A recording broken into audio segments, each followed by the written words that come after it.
Adventures all around you, just have to look right before your eyes. Look, it's a book! Hello, my book buddies. It's Miss Heather again, ready to go on another reading adventure with you. I love adventures. Adventures are so much fun. What is one of your favorite adventures to go on? Is it a reading adventure? One of my personal favorites. Is it an adventure like you go on a hike somewhere with your family? Is it an adventure where you're watching a movie? There are so many different types of adventures. Oh, and I love getting to go on reading adventures with you, my wonderful book buddies. And just remember that I post a video every Wednesday. So go down and hit that big thumbs up and click subscribe so you don't miss out on any of our reading adventures that we go on. And stick around for the end of the video because I have a big announcement to let you all know something special that's happening here in my hometown that includes me.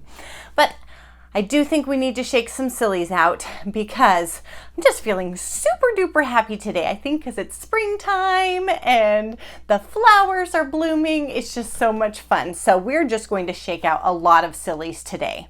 Okay, so let's start off with just one hand. Put this hand up right here and we'll shake all the sillies out of this hand. Shake your sillies out over here. Okay, now shake this hand sillies out. Oh, can you make your fingers like super wobbly like worms? That's a lot of shaking my sillies out. Okay, and I want to shake my elbow sillies out. Lots of elbows because the birdies come out in the springtime. We gotta shake those sillies out of my elbows. And then we're gonna shake our, maybe our nose sillies out. Can you flare your nostrils? Oh, make them go open and close and shake those. And then shake them like a bunny. Shake the sillies out. Okay, get all the sillies out of your nose, all of them. Okay, and then ready our whole body silly. Shake, shake, shake, shake, shake, shake, shake, shake, shake, shake, shake, shake. Oh, that helps so much when we want to focus on our story. As always, I have Sugar with me here today. Hello, Sugar. Do you love the springtime? I love springtime too. And I have Bartholomew and Rainbow along with my other reading friends. Splot. Oh. Splot, splot, splot. That's an interesting sound. Splot. Do you hear that? Splot. Splot. I wonder Splot. where it can be coming from. Splot. You're so smart. Should we check our treasure chest? All right, you got to count with me. Ready? 1, 2, 3. Look, it's a book. Okay, I know why we're hearing that strange sound. This was also one of my favorite books when I was a little girl. And my mommy got this book for me. And I am so excited to share it with you. Oh, and the drawings in it are very, very fun. So, are you ready to go on an adventure? You have your reading friends with you and you're sitting and ready? Okay, let's go on an adventure. This book is called The Big Orange Splot by Daniel Manus Pinkwater. Let's see what happens.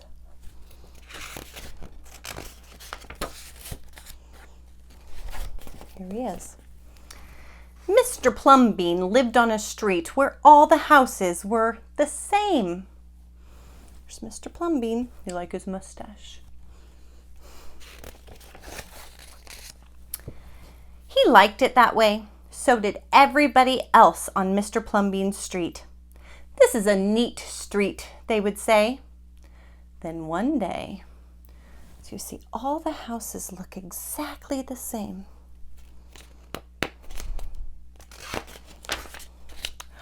A seagull flew over Mr. Plumbean's house.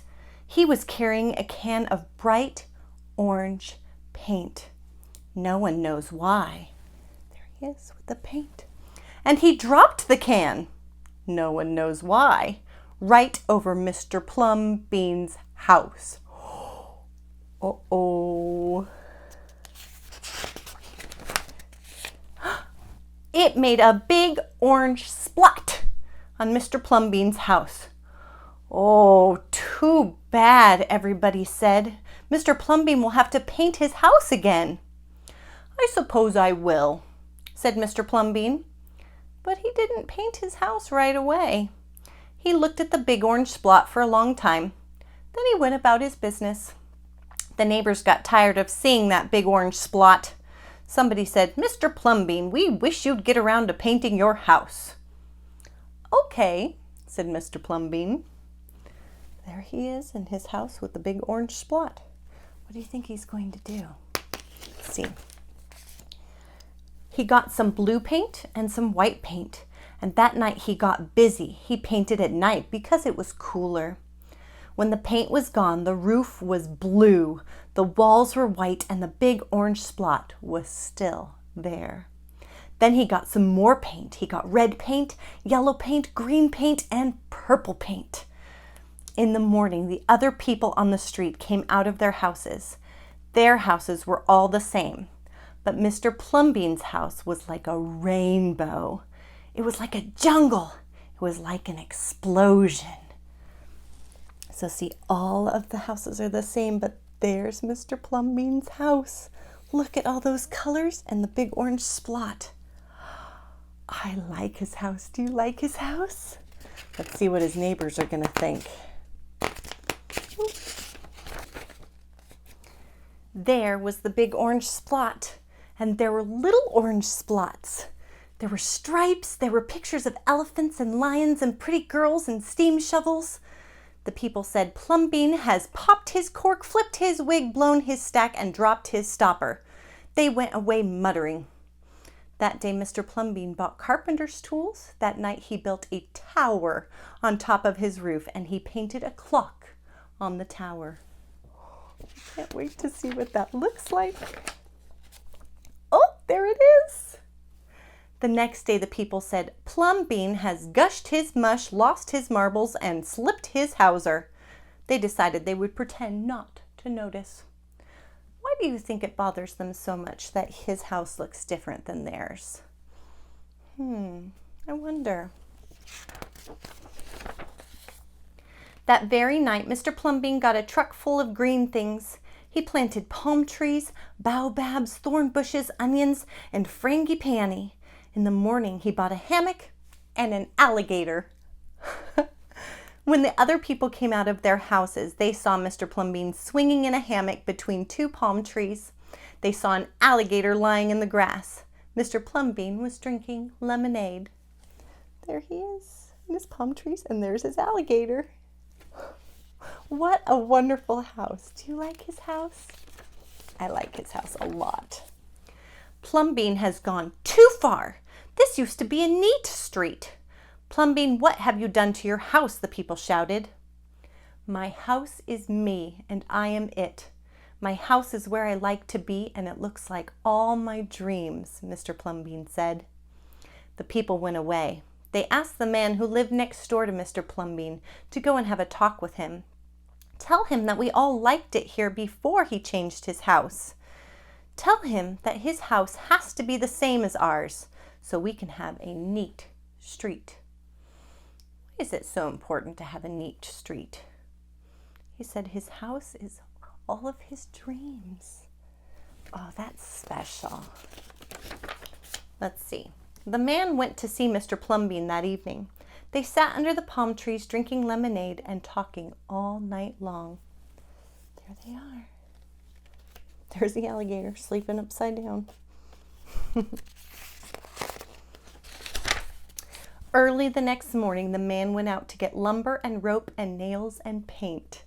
When the people came out of their houses, they saw a red and yellow ship next door to the house of Mr. Plumbean. What in the world? Look at that! He turned his house into a ship. There he is. He looks like the captain of the ship. "What have you done to your house?" they shouted at the man. "My house is me, and I am it. My house is where I like to be, and it looks like all my dreams," said the man, who had always loved ships. "He's just like Plumbean," the people said. "He's got bees in his bonnet, bats in his belfry, and knots in his noodle." Then one by one, they went to see Mr. Plumbean. Late at night, They would sit under the palm trees and drink lemonade and talk about their dreams. And whenever anybody visited Mr. Plumbean's house, the very next day that person would set about changing his own house to fit his dreams. What do you think their houses are going to look like? Is Mr. Plumbean making a difference? He's having people think about their dreams. That's so important. So next to the ship house, what did they turn that house into? A hot air balloon and a palace? Let's see what else. And a castle and like a Caesar's palace, Roman tower. Oh, and that kind of looks like Mr. Plumbean, doesn't it? When a stranger came to the street of Mr. Plumbean and his neighbors, the stranger would say, "This is not a neat street." Then all the people would say, "Our street is us and we are it. Our street is where we like to be and it looks like all our dreams."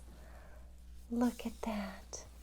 Mr. Plumbean was so wonderful. He made a difference and taught people to dream, because it doesn't matter if you look like everybody else. You shouldn't. You should be your own person and feel free to do so, to dream your big, big, big dreams.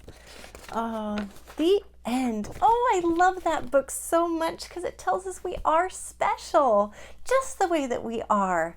And I am so excited to someday hear about all of your dreams and what you dream to be someday. Thank you for going on this adventure. Now, I did tell you that I had a special announcement to make. So, the fourth Saturday of every month, if you live near or in the Oakhurst, California area, I'm going to be doing a reading story time in the Oakhurst Park starting Saturday, April 24th. It is going to be so much fun. You go down and follow this website right here and sign up because spaces are limited. It's $4 per child, and that pays for the arts and crafts that the kids are going to get to do. So first is story time and then it's art time. That money goes into art supplies, and anything extra will go straight back into the park to make sure that it is a fun and safe environment for our kids. I am so honored and so excited to be a part of this. It's going to start in April and go all the way until September. So I am so excited to get to meet some of my wonderful book buddies in person. Oh, we get to shake our sillies out together. It's going to be so much fun. So remember, follow that website. It'll be in the description too. And remember, spaces are limited, so go sign up. I can't wait to meet you. Oh, and just remember, you are special. I like you, and you should like you too. Now, go out and go on your own adventure. You don't have to look far. Just open a book. Bye, my friends.